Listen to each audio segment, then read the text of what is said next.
Assalamualaikum warahmatullahi wabarakatuh. Bismillahirrahmanirrahim. Alhamdulillahi rabbil alamin. Wassalatu wassalamu ala asrafil anbiya'i wal mursalin Sayyidina Muhammadin wa ala alihi wa sahbihi ajmain amma ba'du. Bagaimana kabarnya anak-anakku semuanya, siswa dan siswi Madrasah Aliyah Al-Hasaniyah? Semoga kita semua selalu dalam lindungan dan bimbingan Allah Subhanahu wa Ta'ala.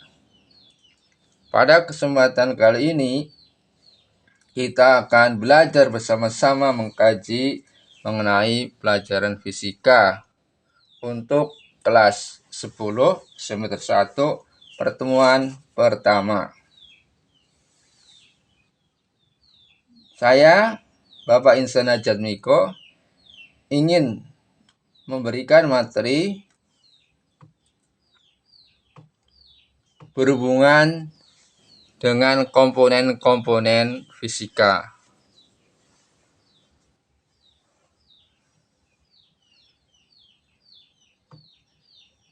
Dasar kita di dalam belajar itu adalah surat Ali Imran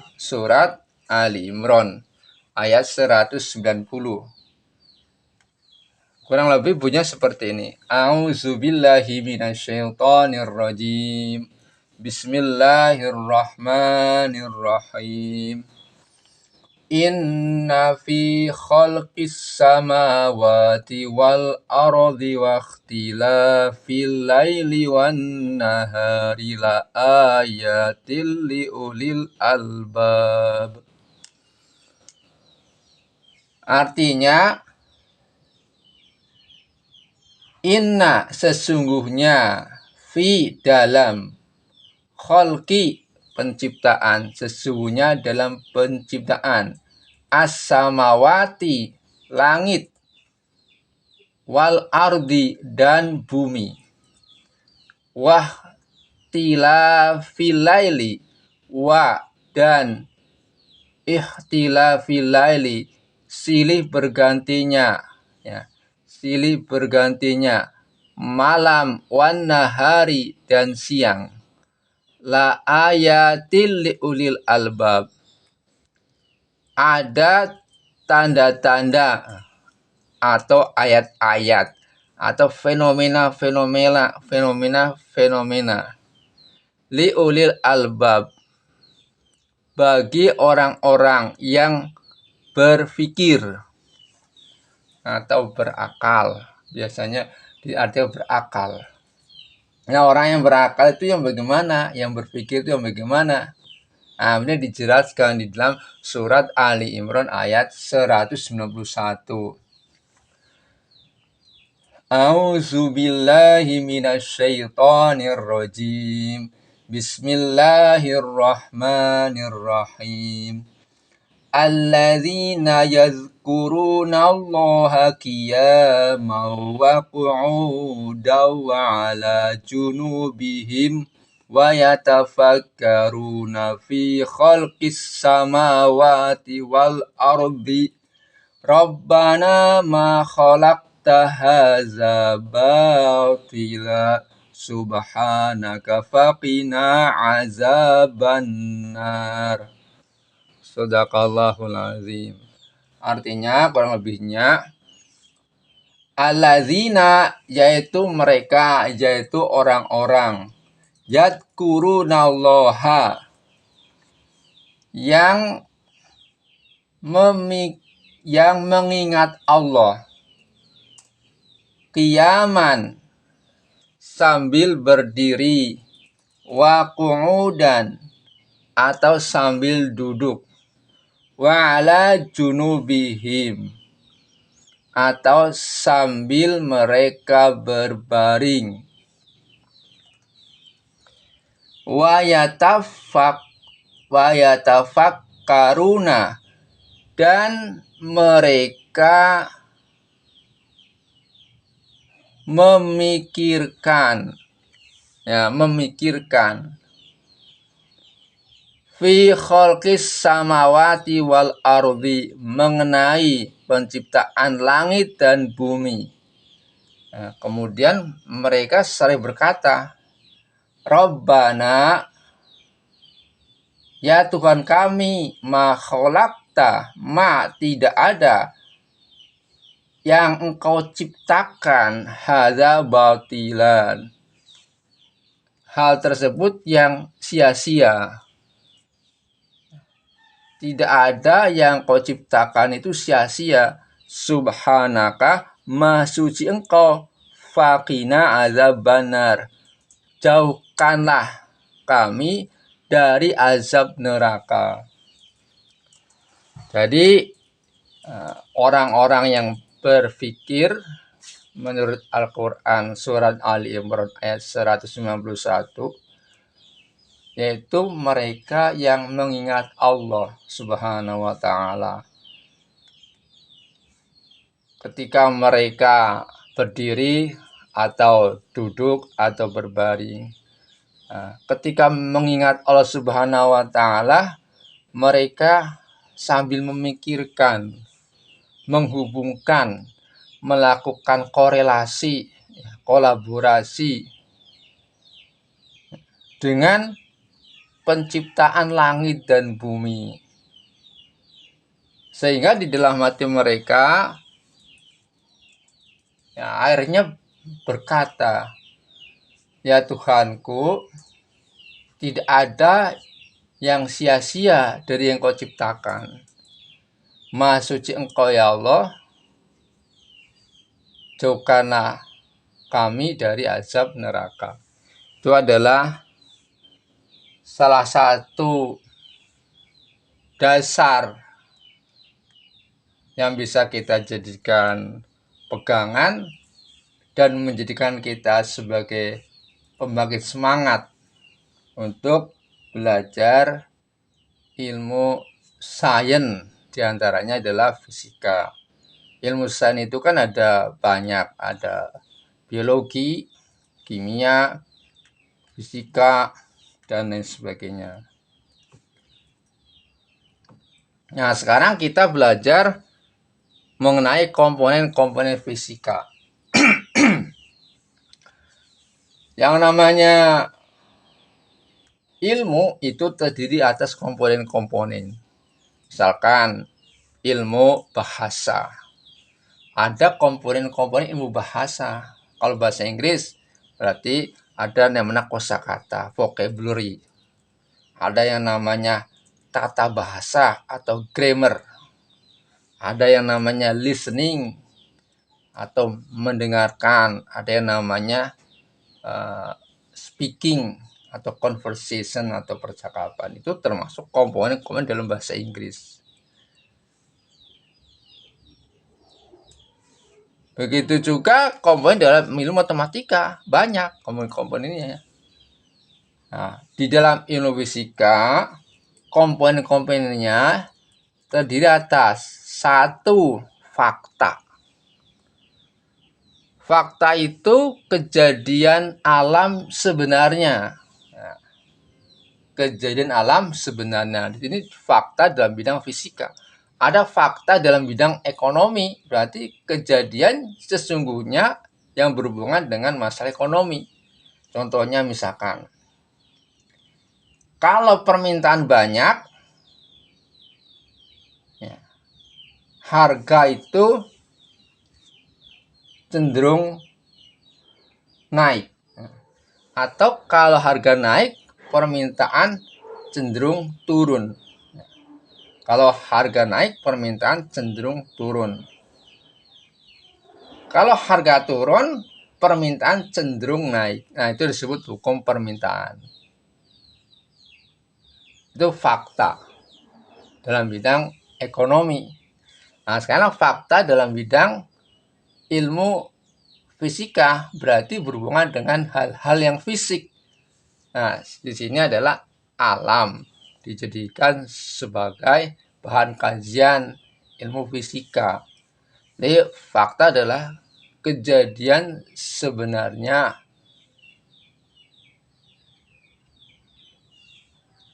dalam alam ini. Nah, contohnya misalkan kalau benda jatuh, nah, maka itu termasuk fakta. Jatuhnya ke bawah, nah, fakta, bukan jatuhnya ke atas. Kemudian gerakannya semakin lama semakin cepat, nah itu fakta. Gerakannya lurus, nah itu fakta yang perlu dikaji. Nah, selanjutnya yang kedua adalah konsep. Konsep ini adalah penggambaran. Nah, penggambaran dari fakta agar mudah dicerna, agar mudah dikaji. Contoh, kalau misalkan kalian ingin membuat pidato, kamu buat konsepnya dulu. Nah, konsepnya. Agar nanti ketika pidato itu menjadi mudah. Sehingga sesuai dengan apa yang kita inginkan. Terstruktur. Itu adalah konsep. Kalau ingin membuat suatu bangunan, coba kamu buat konsepnya dulu. Punya program, konsepnya bagaimana? Nah, garis besar daripada program. Itu adalah konsep. Nah, kalau dalam ilmu fisika nanti akan dijelaskan konsep itu bagaimana, akan lebih mendetail. Selanjutnya adalah hukum. Hukum itu adalah pernyataan dari seorang ilmuwan atau beberapa ilmuwan tentang sesuatu hal yang sudah disepakati dan telah dibuktikan kebenarannya. Kalau dalam ilmu matematika disebut dalil. Nah, ada dalil Pitagoras, di mana C kuadrat sama dengan A kuadrat plus B kuadrat. Sisi miring yang dikuadratkan sama dengan sisi mendatar yang dikuadratkan ditambah sisi vertikal yang dikuadratkan. Itu dalil Pitagoras. Jadi kalau di dalam ilmu fisika disebut hukum. Kalau di ilmu matematika disebut dalil. Nah, hukum. Ada hukum apa? Hukum Newton, hukum Archimedes, hukum Pascal, dan seterusnya. Selanjutnya adalah teori. Nah, teori itu adalah pernyataan dari seorang ilmuwan atau beberapa ilmuwan yang kebenarannya tidak bisa dibuktikan karena berbagai macam kendala seperti faktor alat, kondisi, dan karena memang sudah kehendak Allah seperti itu, nggak bisa dibuktikan, disebut teori.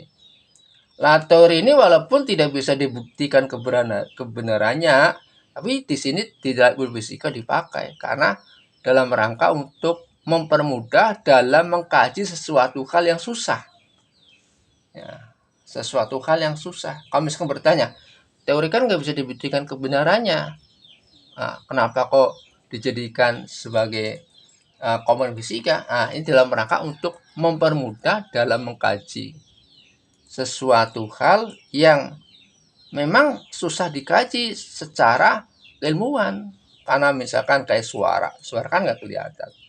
Nah, maka kita buat hal-hal yang mempermudah dalam mengkaji suara, gelombang, dan seterusnya. Nah, selanjutnya adalah rumus. Rumus ini adalah pernyataan matematika dari hukum atau teori. Jadi kalau hukum itu nanti berhubungan dengan rumus. Begitu juga dengan teori akan muncul rumus-rumus. Selanjutnya adalah model. Model itu penggambaran dari sebuah fakta yang susah untuk diidentifikasi. Nah, misalkan suara adalah gelombang. Nah, modelnya gelombangnya bagaimana? Transversal, longitudinal. Kok bentuk gelombang suara seperti ini? Kan tidak kelihatan. Kok bisa seperti ini? Nah, itu model. Nah, model itu dibuat dengan berbagai macam eksperimen sehingga kebenarannya bisa dibuktikan. Misalkan atom itu kan nggak bisa dilihat, karena memang nggak bisa dilihat. Bukan ukurannya sangat kecil ya, tapi atom itu nggak bisa dilihat. Kemudian dibuat penggambarannya. Atom itu terdiri dari inti atom, proton, neutron, di dalam inti atom, kemudian elektronnya bergerak mengelilinginya. Itu adalah model. Ya, model gelombang elektromagnetik yang melalui HP kita. Nah, itu bagaimana gelombang elektromagnetik kan tidak kelihatan, bisa membawa sinyal dengan berbagai macam ribu data. Ya, ada data gambar, data teks dan seterusnya. Nah, bagaimana cara penggambarannya itu? Nah, maka dibuatlah model. Nah, kita jelaskan satu persatu. Nah, fakta tadi kejadian alam sesungguhnya. Selanjutnya, contoh sebuah benda jika dilempar ke atas, lama-kelamaan akan berhenti. Nah, berarti kalau benda dilempar ke atas, nah, kemudian lama-lama gerakannya semakin lambat, kemudian turun kembali.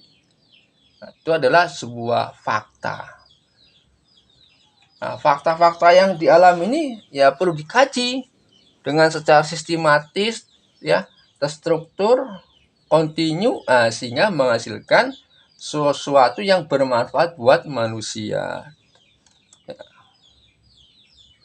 Misalkan fakta, seekor burung bisa terbang. Nah, bisakah manusia terbang dengan melihat bahwa seekor burung bisa terbang? Bagaimana seekor burung bisa terbang? Kekuatan sayapnya bagaimana? Ya, mekanismenya bagaimana sehingga seekor burung bisa terbang? Nah, sehingga kemudian dari fakta itulah dikaji secara bertahap, sistematis, terus-menerus, sehingga menghasilkan sebuah pesawat. Ya, dari sesuatu yang sederhana. Memang seorang ilmuwan ketika mengaji sebuah fakta seringkali diberi penilaian yang negatif. Begitu saja kok dipikirin. Nah, repot-repot amat. Nah, padahal di balik itu ada sesuatu yang mau diraih untuk waktu yang akan datang. Nah, jadi seorang ilmuwan harus berpikir, hal ini perlu dikaji karena suatu saat akan menjadi sesuatu yang penting. Soalnya konsepnya, konsep tadi sudah dijelaskan. Deskripsi sederhana dari fakta. Ya. Jadi penggambaran dari sebuah fakta agar mudah dikaji, maka membuatlah sebuah konsep. Dalam sebuah konsep di sini ada nama, definisi, atribut, nilai. Contohnya, ini adalah sebuah konsep.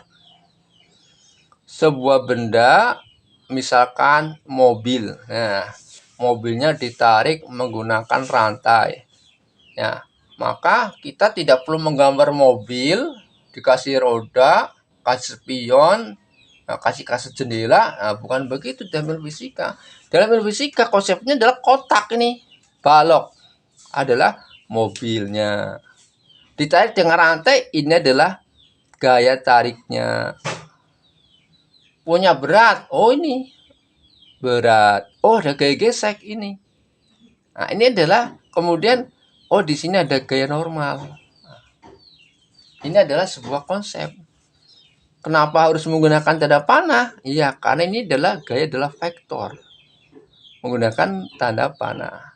Berat arahnya ke bawah? Iya, karena menuju pusat gravitasi. Gaya normal arahnya tegak lurus bidang? Iya, benar, karena merupakan reaksi dari aksi ini. Harus tegak lurus bidang. Gaya gesek arahnya berlawanan dengan arah gerak. Gaya gesek arahnya berlawanan dengan arah gerak ke belakang. Supaya jelas dikasih tanda, dikasih simbol. F adalah force, gaya. W adalah weight, berat. N adalah normal. Fs adalah frictional force. Biasanya di sini Fc.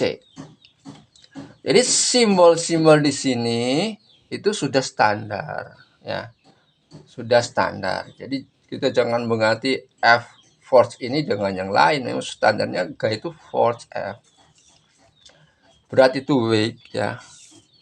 Gaya gesek frictional force itu biasanya Fs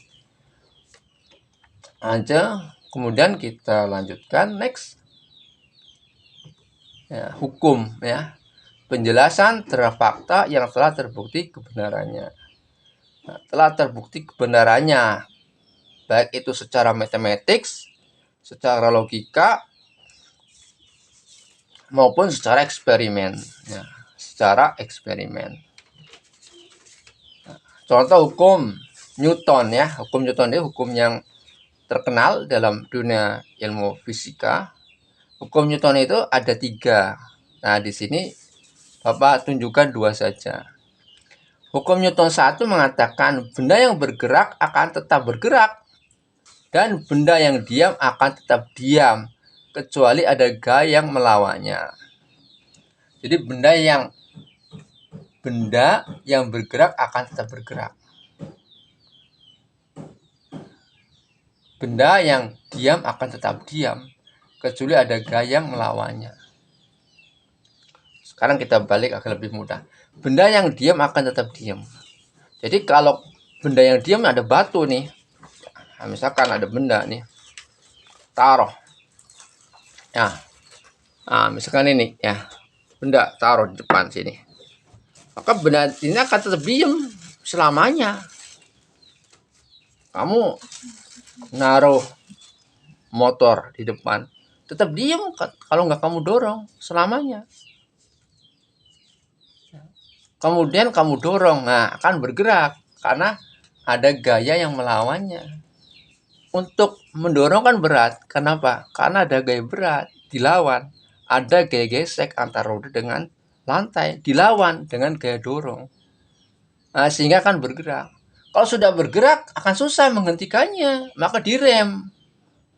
Ya, direm, ada remnya. Kenapa ada remnya? Karena kalau sudah bergerak susah menghentikannya, akan cenderung bergerak. Nah, misalkan nih ada orang kalau sedang malas belajar, ya tetap malas belajar terus. Kecuali kalau ada yang menggerakkannya, misalkan nasihat dari orang tua, nasihat dari teman, atau dari dalam diri orang tersebut. Melihat TV atau melihat suatu kejadian sehingga ada hidayah. Ya. Sehingga maka orang tersebut akan menjadi rajin belajar. Kalau sudah rajin belajar, suruh berhenti. Kamu berhenti belajarnya. Susah. Karena sudah bergerak. Nah, sama dengan orang sholat. Orang kalau sholat itu kan harus dipaksa. Karena dia kalau nggak sholat, cenderung nggak sholat. Harus dipaksa. Ya. Tapi kalau sudah sholat, insya Allah. Rajin sholat, insya Allah. Tidak akan bisa dihentikan. Itu adalah contoh melakukan korelasi lah, melakukan menghubung-hubungkan, menganalogikan, nah, agar mudah dipahami. Nah, selanjutnya teori. Nah, tadi sudah dijelaskan bahwa teori adalah pernyataan dari seorang ilmuwan atau beberapa ilmuwan yang kebenarannya tidak bisa dibuktikan. Dalam ilmu biologi, contohnya teori Darwin mengatakan bahwa nenek moyangnya manusia erat hubungannya dengan bangsa primata. Karena itu teori yang tidak bisa dibuktikan. Ya, sesuatu yang tidak benar dan tidak bisa dibuktikan. Tetapi mengapa muncul teori tersebut? Agar mudah mengkajinya sebenarnya. Kalau kita mengambil pemandangannya positif, agar mudah dalam mengkaji, mengelompok-kelompokkan. Ya. Nah, di sini contoh teori gas ideal. Nah, gas itu tidak kelihatan, tetapi partikel-partikel gasnya itu bergerak. Nah, bergeraknya tidak pernah berhenti. Kalau kamu melempar bola dijatuhkan pluk, maka lama-lama berhenti. Walaupun bola tersebut sangat elastis, lama-lama berhenti karena energinya terserap oleh lantai. Ya, lama-lama berhenti. Tapi kalau gas, dia diibaratkan sebagai sebuah bola yang sangat-sangat kecil, bertumbukan dan tidak pernah berhenti. Nah, Karena di sini, maka di sini dianggap ideal. Sangat elastis, elastisitasnya ideal. Sehingga walaupun bertumbukan tidak pernah akan berhenti. Buktinya bola kalau sudah dipompa, maka akan kerasnya merata. Tidak pernah akan kempes. Karena partikel-partikel gas itu bergerak acak dan saling bertumbukan tidak pernah akan berhenti. Beda sama debu. Debu walaupun kecil lama-lama kan jatuh. Maka di lantai kita penuh dengan debu. Ya, jatuh walaupun kecil. Beda sama gas. Tidak pernah akan jatuh. Nah, maka dianggap sebagai ideal, teori gas ideal. Ya, agar mudah dalam mengkajinya. Maka disebut teori. Kenapa disebut teori? Karena susah membuktikannya secara eksperimen. Tetapi secara logika masuk juga. Ya. Ya, sekarang rumus. Nah, rumus sudah sangat familiar, penjelasannya sudah. Nah, contoh misalkan nih, rumus yang berhubungan dengan hukum Newton. Ketika ada hukum, maka akan muncul rumus. Nah, ini rumusnya ya. Rumus itu bisa keluar dahulu baru hukum, atau hukum itu kemudian berumus. Nah, jadi seorang ilmuwan itu bisa menemukan rumus dulu, kemudian baru dihukum, ini baru kemudian membuat sebuah hukum, atau dari hukum dulu kemudian muncul rumus.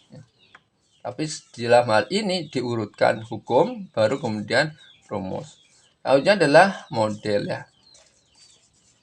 Model tadi kan sudah dijelaskan, presentasi sesuatu yang tidak dapat dilihat agar teori mudah dipahami. Contohnya dalam ilmu geografi, modelnya adalah globe ya. Globe itu adalah sebuah model tiruan bumi agar mudah dipahami. Bumi itu kan tidak seperti itu, tapi disederhanakan. Di dalam globe ada apa? Ada garis lintang, garis bujur, ya kan? Garis lintang, garis bujur kan nggak ada di tanah, ya kan? Tetapi itu diadakan di dalam globe agar mudah mengkajinya. Nah, itu model dalam bidang ilmu geografi. Oh, dalam ilmu fisika contohnya model gelombang suara berbentuk longitudinal, gelombang elektromagnetik transversal. Nah, itu kan ada modelnya, ada gambarnya ya. Nah, di sini ditunjukkan tentang model daripada atom. Ini model daripada atom, bahwa atom yang tidak kelihatan dimodelkan sebagai sebuah inti atom, di mana di dalam inti atom ini ada yang namanya neutron. Neutron yang gambarnya merah, yang ukurannya lebih besar, adanya proton. Nah, kemudian inti atom ini diikat oleh energi inti. Nah, kemudian elektronnya bergerak mengelilingi inti atom pada lintasan tertentu dengan energi tertentu, dengan jumlah tertentu, dengan banyaknya lintasan tertentu. Nah, ini lintasan 1, S, kemudian sini P, D, F, dan seterusnya. Nah, ini adalah penggambaran atau model daripada atom. Next. Nah, ini adalah materi yang menggunakan bahasa Inggris. Ya, sedikit-sedikit kita belajar bahasa Inggris ya. Oke, dalam bahasa Inggris kita coba pahami apakah itu fisika. Nah, ya.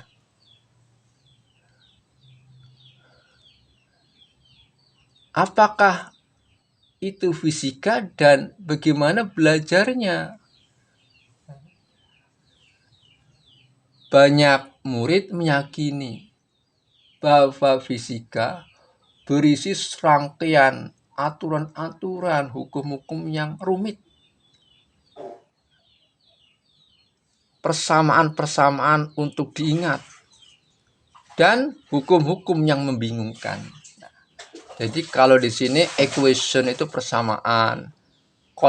Law itu adalah hukum. Walaupun demikian, nah kadang-kadang banyaknya,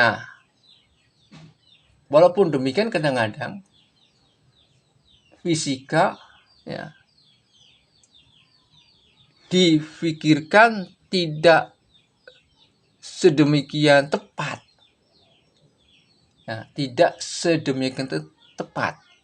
Dalam kenyataannya, fisika berhubungan dengan penemuan sesuatu yang sangat sederhana dan penjelasan yang sangat rumit mengenai suatu hal.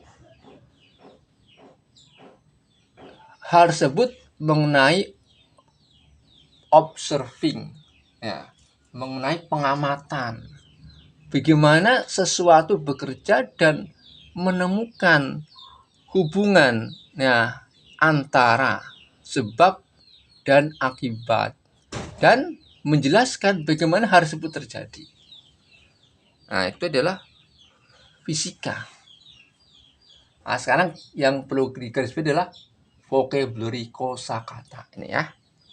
Nah, kosakata ini perlu digarisbawahi ini.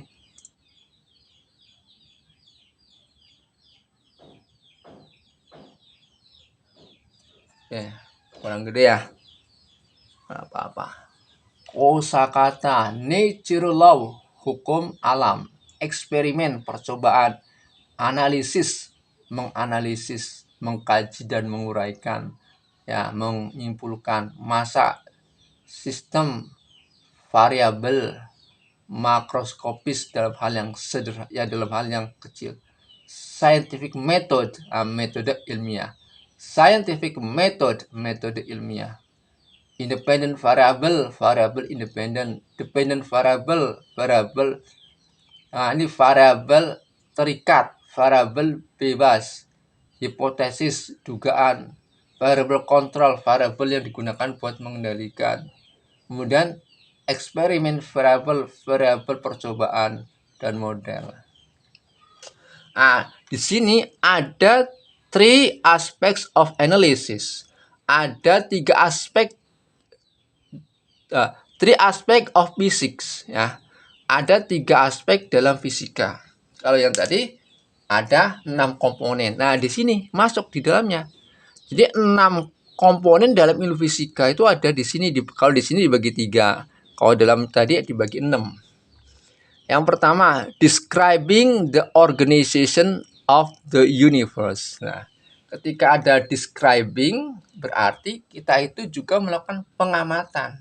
Karena untuk menggambarkan sesuatu itu butuh pengamatan. Kita nggak bisa menggambarkan sesuatu tanpa kita melakukan pengamatan. Nah, pengamatan berhubungan dengan fakta tadi. Ya, describing the organization of the universe. Nah, penggambaran, pengelompokan alam semesta. Nah, jadi alam semesta ini menurut ilmu fisika dikelompokkan. Satu adalah matter. Nah, matter. Yang kedua adalah energi. Ya. Yang pertama adalah matter, yang kedua adalah energi.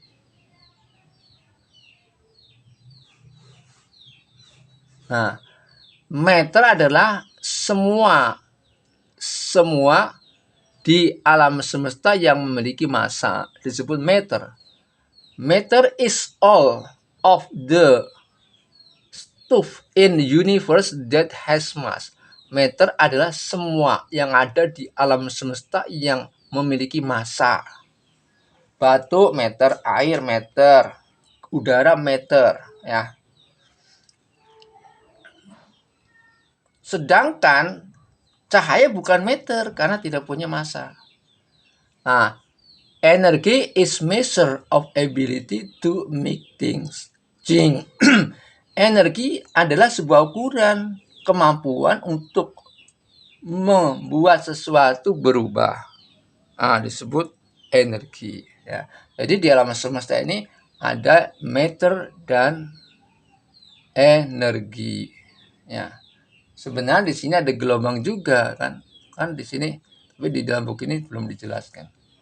Selanjutnya, understanding the natural law, pemahaman hukum-hukum alam, natural law, ya, natural laws, pemahaman hukum-hukum alam.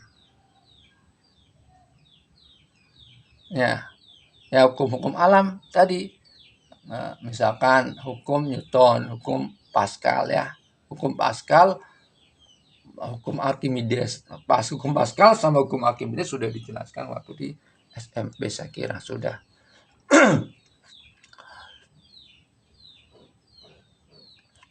Hukum alam adalah sebuah aturan yang menceritakan, menerangkan terhadap kamu tentang bagaimana dan mengapa sesuatu terjadi, mengenai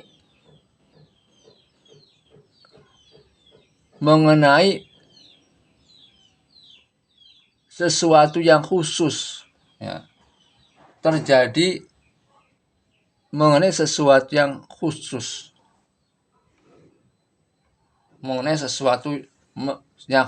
lah. Nah, dan seterusnya. Nah, sekarang kita langsung ke sini nih.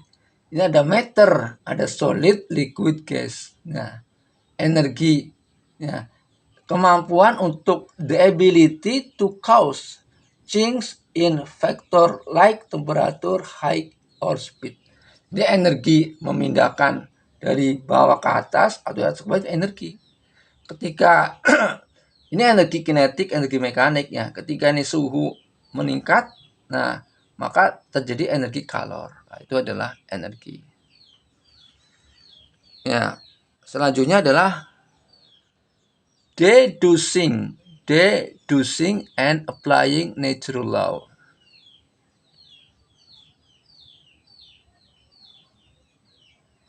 Penerapan ya, aplikasi penerapan kesimpulan ya dari hukum alam.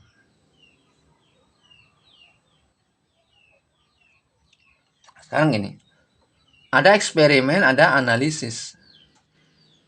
Bagian dari ilmu fisika yang sering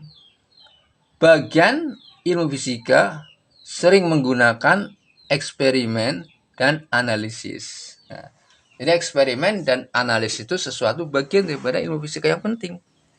Nah, itu ketika ada fakta, ya. Nah, begini, ketika ada fakta, kemudian dibuat konsep, dibuat hukum, teori, rumus, model, ini merupakan bagian daripada analisis. Nah, dan dilengkapi dengan eksperimen. Ada fakta, ada konsep, hukum, teori, adalah bagian daripada analisis. Ya, kemudian dalam menganalisis ini dilakukan juga eksperimen ya. Tuh. Ya, saya kira cukup tentang materi yang bisa Bapak sajikan kepada kalian. I think it's enough for all of you about the material that I give to you today. I do hope to all of you, please study hard. Please study hard. Always read physics book. Making writing physics. Active. Ask to your teacher if you get many difficulties. And you should have a good spirit, motivation to study hard. And you should have a good ideal. You should have a good ideal.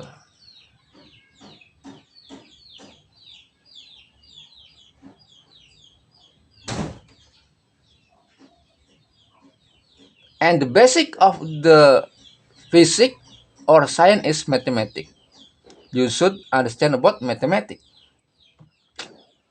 Rumus, ya, formula must be understand about mathematics. To analysis, you should understand about mathematics. Finally, it's enough. I'm so sorry about my mistake. Nasrun minallah wal fathun qarib wa basirin mu'minin. Billahi taufiq wal hidayah. Wassalamualaikum warahmatullahi wabarakatuh.